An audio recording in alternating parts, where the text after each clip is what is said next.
뼈 건강 걱정되셔서 칼슘 보충제 챙겨 드시는 분들 많으시죠? 병원에서도 권하고 마트에서도 잘 보이고 주변에서도 다들 하나씩 드신다고 하니까 나도 챙겨야겠다 싶으셨을 거예요. 근데 그 칼슘 보충제가 오히려 심장에 문제를 일으킬 수 있다고 하면 믿으시겠어요? 뜬금없다고 느끼셨죠? 근데 이건 제 말이 아니에요. 2010년에 영국 의학 저널 BMJ에 발표된 대규모 연구에서 칼슘 보충제를 복용한 그룹이 그렇지 않은 그룹보다 심근경색 위험이 30% 가까이 높았다는 결과가 나왔어요. 전 세계 의학계가 뒤집어졌습니다. 뼈를 지키려고 먹은 영양제가 심장을 위협하고 있었던 거예요. 그리고 이 이야기에는 반전이 하나 더 있어요. 음식으로 칼슘을 섭취한 그룹에서는 이런 위험이 나타나지 않았습니다. 같은 칼슘인데 보충제와 음식에서 오는 칼슘이 몸 안에서 전혀 다르게 작동하거든요. 오늘은 그 차이가 뭔지, 그리고 60대 이후에 뼈를 지키면서 심장도 함께 지키는 방법이 뭔지 알려드리겠습니다. 근데 방법을 말씀드리기 전에 한 가지만 먼저 여쭤볼게요. 골밀도 검사에서 낮다는 말 들으신 적 있으시죠? 그때부터 칼슘 보충제를 챙기기 시작하셨을 거예요. 하루 한 알 꼬박꼬박 드셨어요. 이 정도면 됐다 싶었는데 어느 날 건강검진에서 혈관에 석회화가 생겼다는 말을 들으셨거나 심장 쪽이 찜찜하다는 이야기를 들으신 분도 계실 거예요. 그런데 나는 뼈 때문에 칼슘 먹은 건데 왜 심장 얘기가 나오는 거지 싶으셨죠? 그때 드는 생각이 뭐예요? 열심히 챙겼는데 오히려 뭔가 잘못된 건가? 그럼 이제 칼슘을 아예 끊어야 하나? 아닙니다. 단언컨대 아니에요. 칼슘이 문제가 아니에요. 칼슘을 어떻게 섭취하느냐가 문제였던 거예요. 그리고 그 차이를 모른 채로 보충제에만 의존하고 있었던 거예요. 방금 그 혈관 석회화 이야기 왜 그렇게 됐는지 이유가 있습니다. 이걸 이해하려면 칼슘이 몸 안에서 어떻게 움직이는지를 먼저 아셔야 해요. 여러분, 칼슘은 뼈에만 가는 게 아니에요. 혈액 속에도 일정량이 항상 떠 있어요. 문제는 이 혈중 칼슘 농도가 갑자기 확 올라가는 순간이에요. 음식으로 칼슘을 먹으면 소화 과정을 거치면서 천천히 조금씩 흡수됩니다. 혈중 농도가 완만하게 올라가요. 몸이 필요한 만큼 뼈로 보내고 남는 건 자연스럽게 배출할 여유가 생겨요. 근데 보충제는 달라요. 한 알의 칼슘이 500mg에서 1000mg이 한꺼번에 들어있어요. 이게 소화 과정을 빠르게 통과해서 혈액 속으로 한꺼번에 쏟아집니다. 혈중 칼슘 농도가 갑자기 급격하게 올라가요. 몸이 이걸 다 처리할 시간이 없어요. 뼈로 다 못 보내고 남은 칼슘이 혈관 벽에 달라붙기 시작합니다. 이게 혈관 석회화예요. 혈관이 딱딱해지고 좁아지면서 심장에 부담을 주는 거예요. 뼈를 지키려고 먹은 칼슘이 혈관 벽에 쌓이고 있었던 거예요. 그럼 이제 칼슘 보충제를 무조건 끊어야 하느냐? 여기서 중요한 포인트가 있어요. 칼슘 자체가 나쁜 게 아닙니다. 섭취 방식과 용량, 그리고 함께 챙겨야 하는 것들이 따로 있어요. 이게 오늘 이야기 전체를 관통하는 핵심입니다. 지금부터 이걸 제대로 잡는 5가지를 말씀드릴 건데요. 순서가 있어요. 하나가 다음 것의 토대가 됩니다. 첫 번째, 칼슘은 음식으로 먼저 채우세요. 칼슘 보충제 대신 음식으로 먼저 채워야 하는 이유가 하나 더 있어요. 음식에 들어있는 칼슘은 다른 영양소와 함께 묶여 있어요. 유제품이라면 단백질이랑 같이, 멸치라면 비타민 D랑 함께, 채소라면 식이섬유와 함께 들어옵니다. 이 조합이 칼슘 흡수를 조절해주는 역할을 해요. 필요한 만큼만 흡수되고 나머지는 걸러지는 거예요. 칼슘이 풍부한 음식은 뭐가 있냐면요. 우유 한 잔이 칼슘 200mg 이상이에요. 요거트 한 컵은 그보다 더 많고요. 멸치 한 줌, 두부 반모, 브로콜리 한 줌도 훌륭한 칼슘 공급원입니다. 세끼 식사에 이 중 하나씩만 챙겨도 하루 필요량의 절반에서 3분의 2는 음식으로 채울 수 있어요. 보충제보다 훨씬 안전하고 흡수율도 높습니다. 두 번째, 보충제가 꼭 필요하다면 용량을 낮추세요. 음식만으로 칼슘 섭취가 어려운 분들, 유제품을 못 드시거나 식사량 자체가 적으신 분들은 보충제가 필요할 수 있어요. 이건 부정하지 않습니다. 근데 용량이 문제예요. 시중에 나와 있는 칼슘 보충제 대부분이 한 알에 500에서 1000mg이에요. 이걸 하루에 한 알 이상 드시는 분들도 계시고요. 연구들을 종합하면 하루 보충제로 섭취하는 칼슘이 500mg을 넘어가기 시작하면 심혈관 위험이 올라가는 경향이 나타납니다. 음식으로 일정량 채우고 부족한 분만 보충제로 채운다면 하루 200에서 300mg 정도면 충분한 경우가 많아요. 무조건 많이 먹는다고 뼈가 더 튼튼해지는 게 아니에요. 넘치는 칼슘은 뼈가 아니라 혈관으로 가거든요. 세 번째, 칼슘 보충제는 반드시 식사와 함께 드세요. 보충제를 드실 때도 방법이 있어요. 공복에 드시면 칼슘이 한꺼번에 빠르게 흡수되면서 혈중 농도가 급격하게 올라가요. 식사 중이나 식사 직후에 드시면 음식물이 소화되면서 칼슘 흡수 속도를 늦춰줍니다. 같은 양을 먹어도 혈관에 쌓이는 칼슘의 양이 달라져요. 그리고 하루치를 한 번에 드시는 것보다 나눠 드시는 게 훨씬 좋아요. 아침 식사 후에 반, 저녁 식사 후에 반. 이렇게 분산하면 혈중 칼슘 농도의 급격한 상승을 막을 수 있습니다.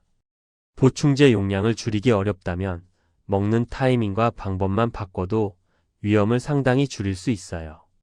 네 번째, 칼슘과 함께 반드시 비타민 K를 챙기세요. 이게 가장 많이 알려지지 않은 부분이에요.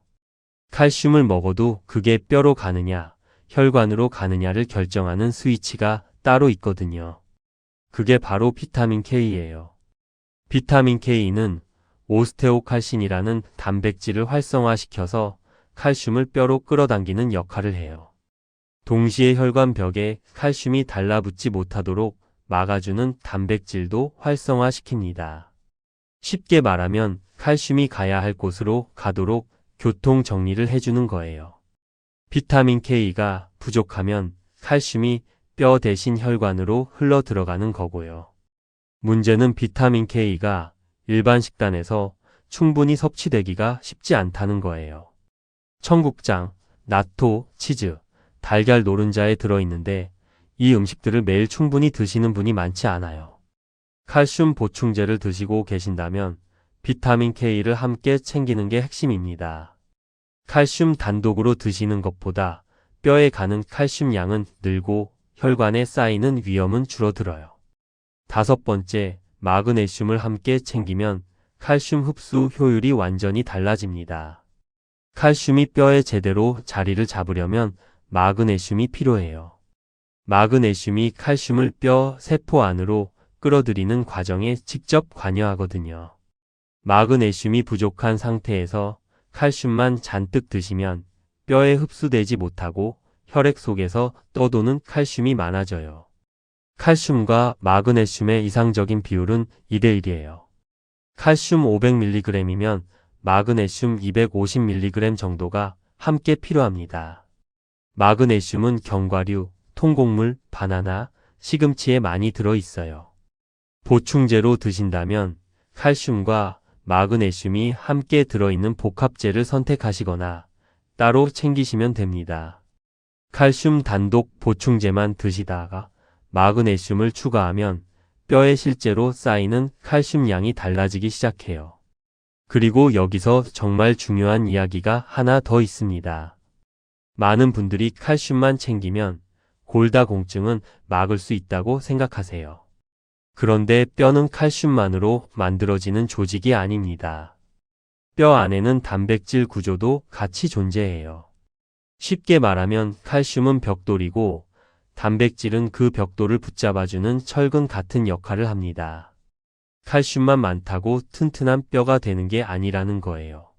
실제로 단백질 섭취가 부족한 시니어는 골밀도가 더 빠르게 감소하는 경향이 있다는 연구들도 있습니다. 근육이 줄어들면 뼈에 가해지는 자극도 줄어들어요. 그러면 뼈는 이 몸은 이제 뼈를 많이 안 써도 되는구나 라고 판단해서 더 약해집니다. 그래서 뼈 건강과 근육 건강은 사실 같이 움직이는 거예요. 여기서 많은 분들이 놓치는 게 운동입니다. 나는 무릎 아파서 운동 못해. 나이 들어서 운동하면 더 다칠까 봐 무서워. 이렇게 말씀하시는데요. 오히려 가벼운 근력 운동이 뼈를 지키는 가장 강력한 자극이 될 수 있습니다. 뼈는 압력을 받을 때 더 단단해지는 성질이 있거든요. 걷기, 계단 오르기, 가벼운 스쿼트 같은 체중 부하 운동은 뼈에 계속 튼튼해야 한다는 신호를 보내줍니다. 반대로 움직임이 줄어들면 뼈는 빠르게 약해져요. 실제로 오래 누워 있거나 활동량이 적은 분들은 골밀도가 훨씬 빠르게 감소합니다. 그러니까 칼슘만 드시고 계속 앉아 계시면 반쪽짜리 관리가 되는 거예요. 그리고 물도 중요합니다. 칼슘을 많이 드시면서 물을 적게 드시면 신장 결석 위험이 올라갈 수 있어요. 몸 안에 남은 칼슘이 제대로 배출되지 못하기 때문입니다. 특히 시니어는 갈증을 덜 느끼는 경우가 많아서 물 섭취가 부족해지기 쉬워요.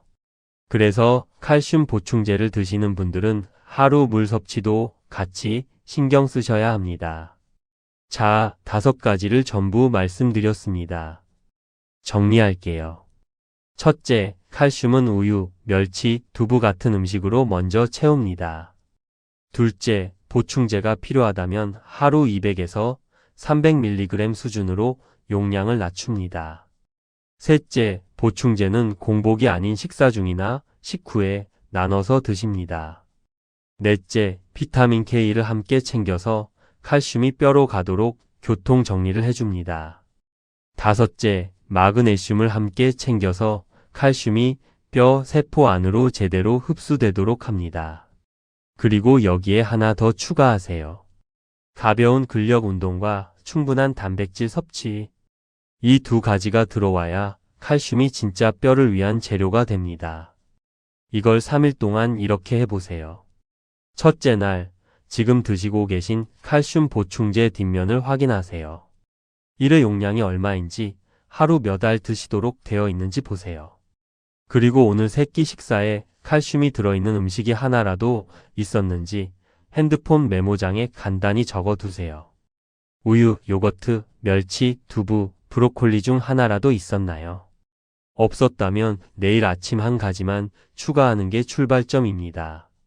둘째 날, 오늘부터 칼슘 보충제를 식사 중에 드세요. 공복에 드셨다면 오늘부터 밥 먹으면서 드시는 거예요.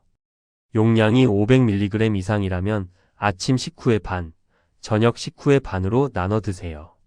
그리고 오늘 식단에 비타민 K가 들어있는 음식, 청국장이나 달걀 노른자를 하나 추가해 보세요. 셋째 날 마그네슘을 확인하세요. 지금 드시는 칼슘 보충제에 마그네슘이 함께 들어있는지 확인하시고 없다면 견과류 한 줌이나 바나나 하나를 오늘 간식으로 추가해 보세요. 그리고 오늘은 10분만이라도 집 안에서 스쿼트나 계단 오르기를 해보세요.